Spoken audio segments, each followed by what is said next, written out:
Police officer pulled black man over. When he looked around inside his car, the officer stopped cold. The black man was driving down the road when a police officer pulled him over. The driver noticed the officer acting a bit odd as he talked to him about his window tint being too dark, looking around inside his car from where he was standing. Then, the officer stopped cold and told the driver to follow him down the road. Before Levant Dell was pulled over in Westland, Michigan, it may have been just a regular Monday afternoon for him. It was Officer Joshua Scaglione who noticed that Dell's car had a darker than allowed tint to its windows. When he had the lights, I did what pretty much everybody does when they get pulled over, Dell said. My heart dropped, went to my stomach. When Scaglione walked up to Dell's car, he noticed something even more troubling than the tinted windows as he started talking to him about the ticket. Dell's 3-year-old daughter Lauren was not buckled into a car seat. More serious than a visibility ticket is a child endangerment charge for driving with your kid not securely fastened. Consequently, Dell was asked to exit his vehicle, which really made the financially struggling dad fear the worst. As Officer Joshua Scaglione started to question Levant Dell, the policeman listened thoughtfully instead of issuing a ticket.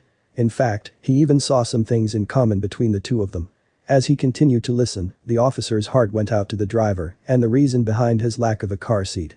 As Dell teared up a little, he explained that his little girl had grown out of her car seat and that he couldn't afford a new one. I took him out of the car, separated him from his family, and asked him what's going on, Scaglione said. He's like, bills are building up, overtaking my income and I can't afford a car seat right now.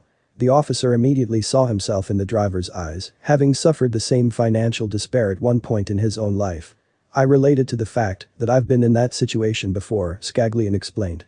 Rather than writing a ticket for any of the offenses, the cop asked the father to follow him. The two men drove to Walmart, where they walked the aisles of the store together. You would have thought we were best friends, Dell recalled about the surprise shopping trip. No awkward silence. I learned about him. He learned about me, he added.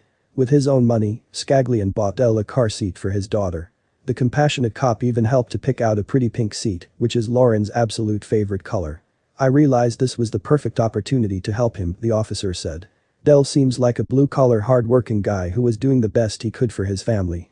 Levant Dell couldn't believe the generosity being shown to him, and he thanked his new friend in blue, praising what this kind-hearted, white cop did for a black man. Don't judge a book by its cover. You'd be surprised what comes of it, he said, urging others to not be so quick to judge anyone based on race, occupation, or financial situation. Officer Scaglione didn't see skin color. He saw a citizen in need as well as himself in a sad circumstance that he could personally relate to. Rather than keeping those thoughts to himself and issuing a ticket, which would have put Dell further in debt, he chose to make someone else's day a little better. I wasn't looking for it, but it does feel good to help someone out who needs it, Scaglione said. The City of Westland Police Department was contacted about the good deed, but they had no idea who had stepped in to help Dell. In fact, Officer Joshua Scaglione hadn't informed anyone about the incident. It is clear that his sole purpose was to assist the driver, not to receive recognition. The humble officer played down his role, claiming that he was just doing his job. Indeed, it seems that acknowledgement and appreciation were not the motivations for Scaglione's kind gift. Rather than seeking praise for what he had done for Levant Dell, the officer simply requested that anybody affected by the story should just pay it forward through their own act of charity. Whether Officer Scaglione wanted the recognition or not, he certainly earned it. I feel like he should get the recognition. Everyone should know what he did, Dell concluded, and we couldn't agree more.